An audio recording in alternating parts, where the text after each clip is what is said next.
Hey, what's up? This is Antonio. Welcome back to my channel. I was ready for some fighting words. In this video, I want to talk about Errol Spence. Seems like the truth is back, and he's got a whole lot to say. He's been quiet for a long time, and, well, he's got a whole lot to say. Really quick, if you like the videos, please take the time to subscribe to the channel. It just takes one click. Also, if you could, please hit that thumbs up button because it does help, and it does show support for this channel. So, Errol Spence has resurfaced. And he's had a lot to say. He's had a lot to say in regards to a lot of things.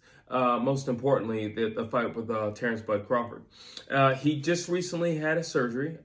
He had cataracts, and he had surgery in his eye, and he's in the process of now healing. This is his, I think, second or third. I believe it's his second eye surgery, which is never a good sign for a fighter. You know, if there's anything that can shorten the lifespan of a fighter's career, it's his eyesight, you know, being in jeopardy or being faulty. And, you know, so basically here's the thing. Errol said some things that I didn't totally agree with. I didn't necessarily like. But in regards to losing to Terence Bud Crawford, I'm quoting now, "I didn't train like a fighter." That's on you. That's not on Terence Bud Crawford. Now, that doesn't take away what he did on the night. That's on you. That's not something you should bring up. That's not an excuse. We're not going to use excuses. That's an excuse. If you didn't train like a fighter, that's on you. If the people around you didn't try to get you in line, that's on you. That's on Derrick James. That's not on Terence Crawford. Terence Crawford's job was to show up on the night of, which he did, and fight you to his best ability, which he did, and he defeated you. That's not something that you bring up after the fact. Would you have brought that up had you have won the fight? I seriously doubt it. Okay, I seriously doubt it. So it doesn't really mean anything to me that or should not mean anything to anyone else. If you sit there and say, "Well, I didn't train like a fighter," well, and that's the reason why you got beat up. Then he flat out says, "Well, that beating has been overdue." Well, that's not a good sign either. Like, that's not a good sign either. What do you mean that beating is overdue? So you should have lost to Danny Garcia? Is that what you're saying? You should have lost to Mikey Garcia? That doesn't make any sense to me. Either way, you got beat. Either way, Terence Bud Crawford trained like a champion, and he showed up like a champion. He was fully prepared like a champion. He had a champion's mindset, and he performed like a champion. That's no slight on him. You're not going to steal his performance. You're not going to steal the great achievement that he had on the night of by saying, "Well, I don't live like a fighter. I don't do things like a fighter typically does." And technically, I should have gotten this beating that I got from Terence a long time ago. What? So what you're saying that had you gotten beat by Mikey Garcia, you would have arisen from this dream state? And then by the time you and Terence got in the ring, that you would have had a much better showing because you already got your butt spanked? That doesn't make any sense to me. That, again, is an excuse. And it doesn't slight Terence Crawford. It doesn't affect what he did on the night. And he still deserves all that he's gotten since that moment on that night. Then, you know, he mentions his eye, you know, with the cataract surgery and everything like that. And he says, you know, that's why I got hit with so many right hands. Again, it's your responsibility to show up fully prepared. It's your responsibility. Errol Spence knew what was on the line financially in regards to that fight with Terence Bud Crawford.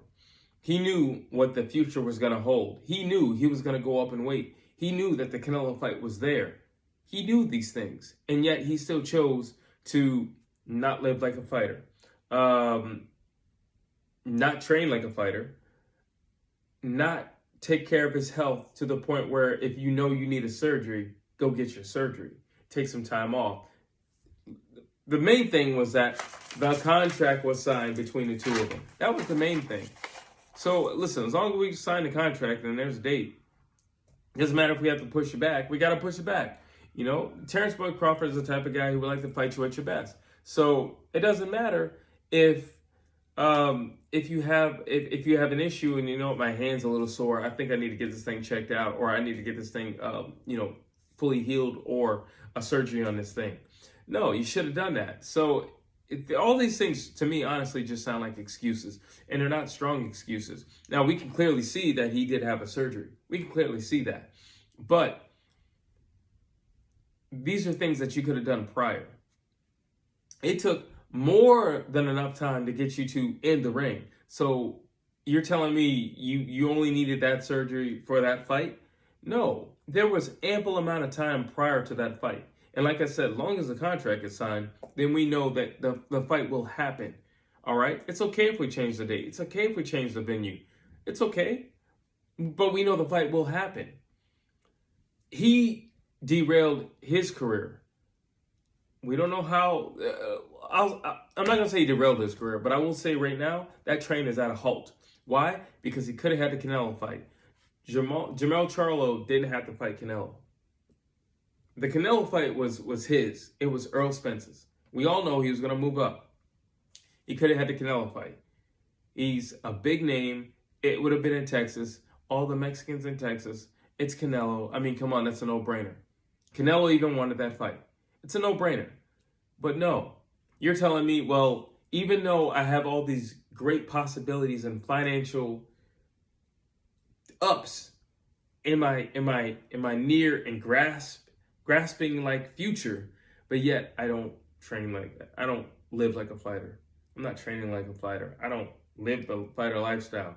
Not running in the morning. Now I'm just making stuff up. I'm not running in the morning. I'm not eating when I should. Maybe I had a burger last night. Maybe I shouldn't have those burgers. Maybe I stayed out too late. You know, maybe I'm still going to the club. That's your bad life choices and decisions. And it affected you. It affected you in the ring. It affected you financially. Because financially, you could have got a 10 times bigger fight with Canelo. So it did affect you financially. Excuses.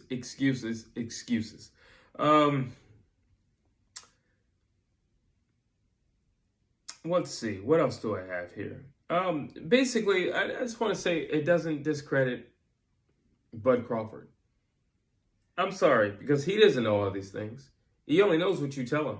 And when you show up and you're in shape and you got your six-pack and everything like that, and you're ready to rock and roll, and you're looking at him and you're saying you're the big fish, and you're saying all these things, you got all your people with you, you got your full camp with you, all your fans are cheering and roaring for you, and he doesn't know any of these things. So why are you bringing it up?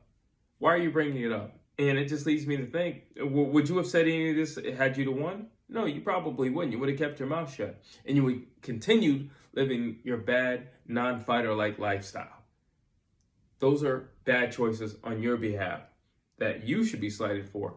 Terence Crawford took full control of the moment, of every aspect of that promotion, and then the fight.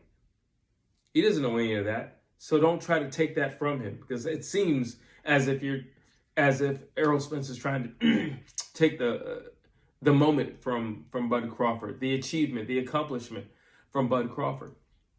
He doesn't know any of that stuff. All he knows is you showed up on weight, you showed up in shape, you got in the ring, and you were outclassed. And a real champion would have kept it like that. That lets me know what type of champion mindset you have. That's what lets me know that. Lastly, Errol Spence let it be known, I'm not retiring. I'm not done. This is not my last hurrah. You know, this is one of the things I needed to get fixed. Now I've gotten it fixed, so I'm not retiring, and I don't think he should. I think he's still a talent. I don't think one, he's only one loss. Two, he's still a tremendous talent. Three, he's a tremendous draw. There's no reason to suggest that he should retire. I'm not saying that at all. I'm just saying his morals are a little suspect at this point now, at least in my eyes. But do I think he should retire? No. You lost to the number one guy in the weight class. Why should you retire? That means, if for nothing else, if you stay at the weight class, you can beat everybody else.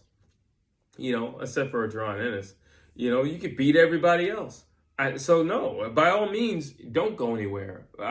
If you ask me, I think he's now awake. You know, I'm not. If all this is true, you know, I'm now awake in the sense that I do have to train like a fighter. I do have to think like a fighter. I need to go to bed at a certain time. I need to run my miles. I need to spar. You know, all these things. You know, I need to watch what I eat. You know, all these things. I need to watch who's around me. Because if everything that he said was true, then there's some people that you need to cut out of your camp. There's a lot of people that need to be X'd out because nobody told you these things. So that's a problem in itself. Not to mention you got Trainer of the Year with you. That's a problem in itself. So do I think he should retire? Absolutely not. And I've never said he should retire. And it annoys me when a fighter gets one loss and everybody's like, oh, you should retire. What are you talking about? He gets one loss to the best guy in the world. That means if he loses to number one, then it makes him number two.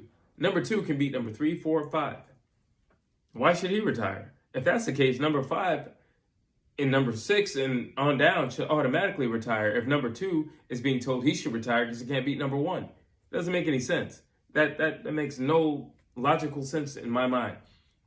No, I still want to see Errol Spence in the ring. I want to see him at 100% physically and mentally, but I still want to see him in the ring. I think there's a lot of great fights to be made.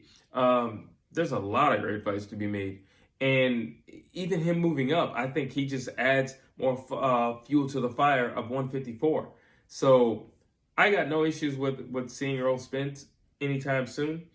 That's all I got to say about that. Drop your thoughts down below. Tell me if you agree with me. Tell me if I'm being a little too harsh on Errol Spence. I would love to know what you have to say. Drop your thoughts down below. And as always, please like, please share, please subscribe to this channel.